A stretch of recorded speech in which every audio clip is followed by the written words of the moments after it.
Welcome to you all around the world. It is Friday, the 6th of March. This is the latest Hot Topics podcast from MB Medical. My name is Neal Tucker. If you find yourself in a knife fight, like some Australians recently have done, in a knife fight over toilet paper, you know you have a uniquely first world problem. So today we are going to talk about coronavirus and the very recent Marmot report in the news. We are going to have a look at some new research in the BMJ about salt intake and blood pressure, eggs, cholesterol, and cardiovascular disease, and a paper in the BJGP about rapid cancer diagnosis in patients with vague symptoms. In our in-depth section, we are going to have a look at why investigation results may not always be what you think they are. And then, of course, we'll finish up with some of the cutting-edge technology in medicine today. So the supermarkets have been cleared out of toilet paper. You can find people bartering their last bag of pasta for some bog roll in the streets. Yes, coronavirus fear has finally hit. I feel like the French might be feeling pretty smug at the moment. Of course, they've got plenty of cases of coronavirus going around the country at the moment, but they also have bidets. We don't need toilet paper. We have a wash basin on the floor for your bum. Now, finally, you will understand. Apologies for the accent, but it turns out the French have been playing the long game all along, and this is part of their pandemic preparation. In a bizarre coincidence, it's also part of my pandemic preparation. So I think I might be in the only practice in the UK that has a bidet in a patient bathroom. So just across the corridor from me where I work, I have these facilities. If I need to self-isolate, I'm going to stay at work. I'm going to get Deliveroo for breakfast, lunch and dinner, and I'm not going to worry about toilet paper one little bit. So on to the news. And of course, we have to have a coronavirus update. And this is the time where we find ourselves at the tipping point. So there are some circulating cases that we don't know where people have picked them up from. It implies that there's low-level circulation of coronavirus amongst the general population. Inevitably, this is going to increase. As of yesterday, we've had 115 cases in the UK. There's no doubt that we're going to start seeing more. It's been suggested that maybe up to 80% of the population will get coronavirus, that 50% will be infected over the course of 3 weeks and 90% of those over the course of 9 weeks. So it's going to happen quite fast when it happens, but we just don't know when that escalation will be. Of course, this week we've had NHS England publish the standard operating procedures in primary care document, so 21-page document giving us an idea about what we should be doing in primary care when things do really hit the fan.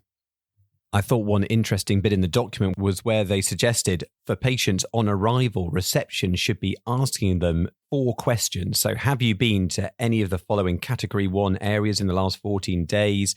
Have you traveled to any of the following category 2 areas in the last 14 days and you have a cough, high temperature or shortness of breath? Have you been in close contact with anyone with a confirmed coronavirus?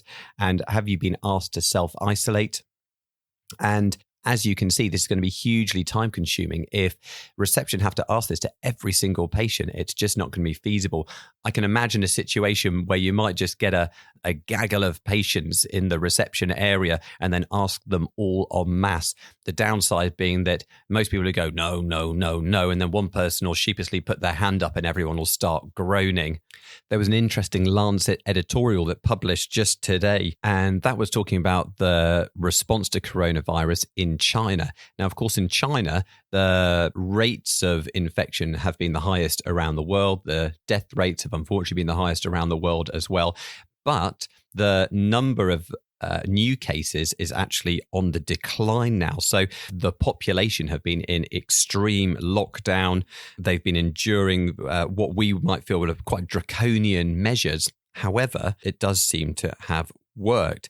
And actually, the editorial praises the government in China for protecting a huge number of their population and preventing a large number of deaths. I can't see this happening in Europe. I can't see this mass lockdown. I don't think the population would allow it. There's obviously concerns about the economy as well. China's taken a big hit on the economy to actually apply these measures. But perhaps that's what it takes if you really want to control a pandemic. As ever, there's no right or wrong answer. There's no simple solution. And it's interesting, in one of the other editorials I've reading, I think this was in the BMJ, they were saying that scientists and medics can do the research. They can try and provide information on what's happening with the disease. But ultimately, some decisions have to end up being taken by politicians. While there has been a lot of concern about coronavirus, a very important piece of news went somewhat under the radar, and this was the second Marmot report. So first published in 2010, Sir Michael Marmot with his team had reviewed the status of the UK's health and made a number of recommendations as how this could be improved. And the damning indictment from the follow-up report 10 years later is that 10 years of austerity has taken a heavy toll on the population. Michael Marmot has actually produced a very impassioned article in the BMJ last week. And as it said, now in parts of England, particularly among women in deprived communities and the north, life expectancy has fallen and the years people spend in poor health might even be increasing, which is a shocking development. We were used to health improving year on year, and now that's clearly changed. And as bad as health is in England, the damage to the health of people in Scotland, Wales, and Northern Ireland has been worse. And this is no surprise. We're seeing increasing inequality.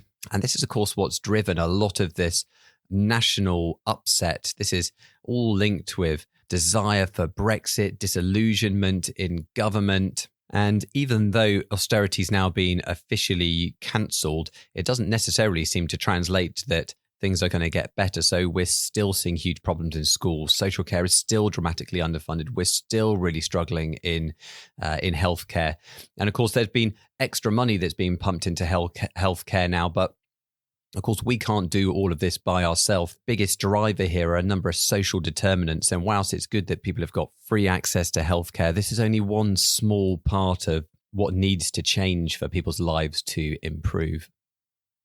We can only hope that governments pay attention to this report, that they act on it in a way that they have failed to act 10 years ago.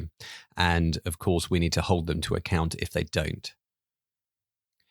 Now, onto the research, and we're going to have a look at a couple of BMJ papers, both which have a nutritional theme. So the first is a systematic review and meta-analysis of dietary sodium intake and the effects that that has on blood pressure. So we've had some data on this before. I know we've presented on the course a few years ago. It doesn't seem to be rocket science that if you have lower sodium intake in your diet, that your blood pressure is likely to go down. And that was the finding of this systematic review. So they had 133 randomized trials, 12,000 participants. They measure the level of sodium that was excreted in the urine. And this appears to be a preferred method of testing sodium because it's a bit more easy to quantify what's coming out, because you know that's going to be equivalent to what's going in general, versus just trying to work out what the grams of salt being ingested were from the food. It's a more accurate way for researchers to do this, but it does make it slightly harder for us to interpret. So they looked at urinary sodium excretion, and then they looked at systolic and diastolic blood pressures. They found that if you could reduce your sodium, as they did on average in these trials, by 130 millimoles, and that's probably equivalent to around 7 grams of salt in the diet, then you had roughly a 4 millimeter of mercury reduction in your systolic and 2 millimeters of mercury reduction in your diastolic blood pressure. Perhaps the new information that this study provides is that there is greater benefit by doing this in the longer term. So a lot of the trials they looked at were quite short term, so under 14 days, and that tends to underestimate the benefits of lowering salt on a more persistent basis. And so they found that in those trials over 14 days, then there was a good dose-response relation. They found greater responses for older populations, non-white populations, and those with higher blood pressures. So there's lots of reasons why we should be selling up on reducing salt. Now, the second paper was looking at egg consumption and the effect that that may have on cardiovascular disease. And the link here is, of course, that eggs are known to be a source of high cholesterol. And of course, high cholesterol has been linked to greater numbers of cardiovascular events. So the question has often been whether the type of cholesterol that eggs contain is a good cholesterol or a bad cholesterol. And we've seen this flip-flopping in the media for years and years and years as various observational data has been published. So this study was a very large study conducted over 32 years with over 200,000 participants, of whom 14,000 had a cardiovascular event during the course of that trial. Without going into too many of the specifics, the conclusion was that moderate egg consumption, which is defined as up to 1 egg per day, is not associated with cardiovascular disease risk overall, and is associated with a potentially lower cardiovascular disease risk in Asian populations. Before you start having a 3-egg omelette for breakfast every day, the linked editorial highlights some of the uncertainties that remain. So they do say these results are convincingly null. However, there has been other recent data that has shown that higher egg consumption is linked to higher levels of LDL in the blood. And of course, we know that LDL, or high levels of LDL, is a causal factor for cardiovascular disease. And in their own words, and I think they must have been pretty pleased with this sentence, this certainly scrambles the evidence base a little and adds noise to the discussion. It goes on further just to highlight the difficulties about getting good nutritional research, separating out single food sources from people's diets and whether they have a genuine effect is very, very hard, and really suggests that actually we need to question how much relevance single food studies genuinely have, given that the relationship between food and our bodies is so complex. Then the last piece of research was a paper that published in the BJGP that just popped through my letterbox a few days ago.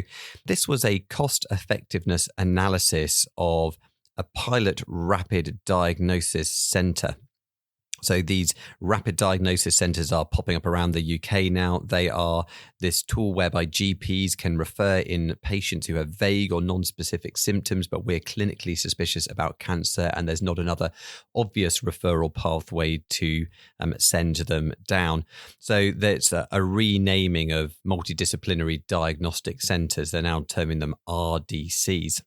The data underpinning these is quite positive. There was a lot of research that was done in Denmark over the last 10 years where these have been running that shows the pickup rates are surprisingly high. They are successfully identifying those patients who would otherwise be falling through the cracks of our cancer referral systems. Indeed, we're likely to see much more of these types of clinics because the suggestion, at least in England, that all 2-week wait cancer referrals will go through one of these centres rather than their own individual pathways. So it's a good thing that this paper found very positive outcomes in terms of cost effectiveness. So people who are referred into these RDCs, the mean time to diagnosis dropped from a huge 84 days in usual care down to 6 days if a diagnosis was made there and then at the clinic, or down to 40 days if they had to go and have further investigations after the clinic. But either way, that's a dramatic reduction in the lead time to getting a cancer diagnosis. The caveat is that for these clinics to be cost effective, they've got to be run at over 80% capacity. So if we've got them, we've got to use them, although I can't see there's any shortage of patients that we're concerned about that may be used to fill them. Now, onto our in-depth section, and it may only be March, but I think this might be my paper of the year. So this was another great paper in the BMJ, and this was looking at imprecision in medical measurements. And I think this has been something on our radars, but it's very, very difficult to think about this in day-to-day practice. Patients like having something concrete. Our brains, human nature likes having something concrete that we can work off of. And so it's easier to put this to one side, but the paper explains why that may be a mistake. So I'll give you an example. So Mrs. Bloggs comes in. She has had a recent hemoglobin test that's come back as 120. And we've said, that's fine. You are not anemic. Things are looking good. Then she has another hemoglobin test and her hemoglobin has gone down to 114. So she hears that result and she said, "It's going down, doctor. Should I be worried?" And she's getting anxious. We're getting a little bit anxious. Now we're thinking, well, that result shows that she's in anemic territory. Should we be doing more investigations?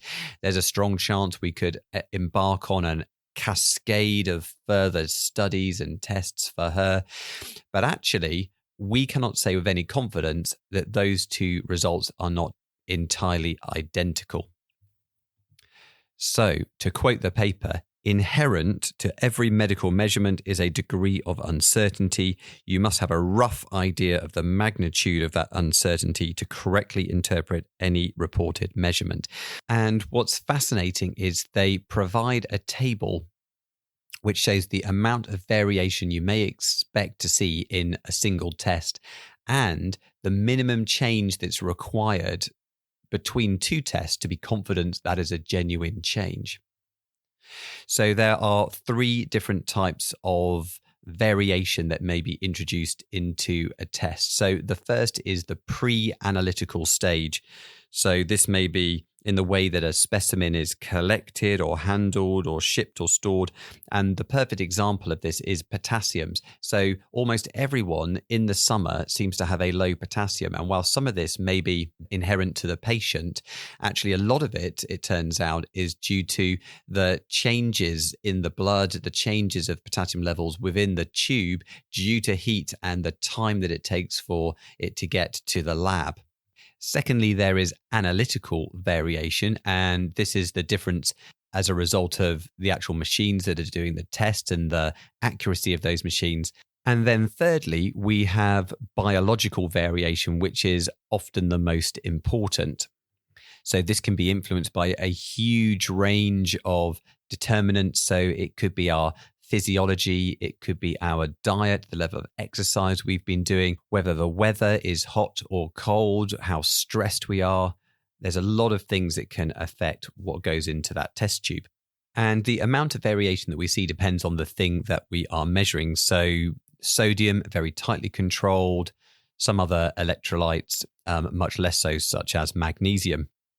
And in the BMJ paper, they've got around 40 different tests that they give an idea about the level of variation that we might see between different measurements of the same test.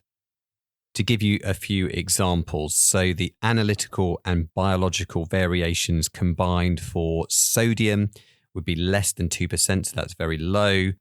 For hemoglobin, it's 6 to 10%. For most of the liver function tests, it's 11 to 20%, with the exception of bilirubin, which is almost 40%. So there's a huge amount of variation that we might see when we're doing these measurements. They then provide us with the reference change of value. Now, this is the figure, a percentage figure that we're looking for in change between two of the same test to help us work out whether we're seeing a genuine, real change or it's simply due to random variation. So it gives a few examples in the paper which are highly relevant to us in day-to-day general practice. For example, LDL, the reference change interval is 20 to 30%. You need to demonstrate greater change than 30% to be confident that anything's actually happened with their LDL level at all if you start to treat it. So give them a statin and you're likely to see about a third or more reduction in that statin. So you're probably going to be beyond that reference change interval and you can probably say, yeah, I've done a good job here. However, if you then potentiate the statin, we know that you get ever decreasing benefits. So double the statin further, you're probably only likely to see an extra 10% of change in that LDL. And of course, that's much lower than the reference change interval. So it's going to be very hard to be confident that actually you've made any difference at all with that higher dose. Bisphosphonates, so you would expect over a 2 to 3 year period to have a 3 to 5% increase in bone mineral density, but actually the reference change interval is 6 to 10%. So if you check that DEXA scan again too early, then you're not going to be able to be confident that you've seen any difference, any genuine difference at all. This is why American guidelines don't recommend monitoring bone mineral density within a 5 year period of initiation. And then HbA1c in diabetics, the reduction that you're likely to see in HbA1c with a single antiglycemic agent on average is much, much lower, about half of the reference change interval. So it's very hard to be confident that when we provide a treatment, it's making any meaningful difference at all. Now, the paper does point out that you can improve that reference change interval if you do multiple measurements. So, for example, if you can do 4 measurements initially for the test, then you do your intervention, then you follow up with a further 4 tests, you can halve that reference change interval. But of course, we all know that in day-to-day practice, that's not going to be possible. It's a lot of resources. Patients don't want to have lots of blood tests. So we're kind of stuck with what we've got. The whole paper certainly is a head scratcher, but I think it really does hammer home that medicine is not an exact science. There certainly is an element to art about it. We really need to consider the clinical context when we're looking at blood test results. And if you do want a bit more information on this, go on the BMJ website. They've produced an interactive infographic of the variation you're likely to see and the reference change interval for all the tests that they've put in the paper. And it's a really, really interesting and useful tool. It's free. You don't have to log in or be a BMA member to get access to it. And while it may mess with your head a little bit, it might also just provide a bit of reassurance when we have those borderline results that we're wondering, should I be doing anything about this or not? Pop it into that calculator and you might find we need to worry about it less than we think. Finally, future medicine. And this was an interesting report. There are teams around the world now who are performing functional MRIs on patients in persistent vegetative states, and they are actually able to communicate with some of these patients. So pop someone in a functional MRI scan and ask them to imagine kicking a ball, and the parts of their brain involved with movement around kicking a ball light up. And so in this way, you can find out from control subjects which areas of the brain should be active when you ask certain questions. And so they've successfully managed to communicate with a number of patients in comas using this method. The good news for these patients, beyond being able to communicate in some form, is that the ability to communicate is also associated with a greater chance of improvement of their vegetative state. So this is still in its infancy, but it could be very, very important in allowing those patients to make decisions about their ongoing care. So that's it for today. Thank you for joining us once again on the Hot Topics podcast. We'll be back in 2 weeks' time with the latest news, research, and more in-depth articles relevant to us in primary care. Don't forget to find us on @GP Hot Topics on Twitter, @Dr. Neal Tucker as well. You can email me on Neal, Neal, @mbmedical.com. Do let us know what you think of the podcast. Do send in your suggestions about topics you might like us to cover in more detail. And who knows what the hell will be happening the next time I talk to you. So for now, take care. Bye-bye.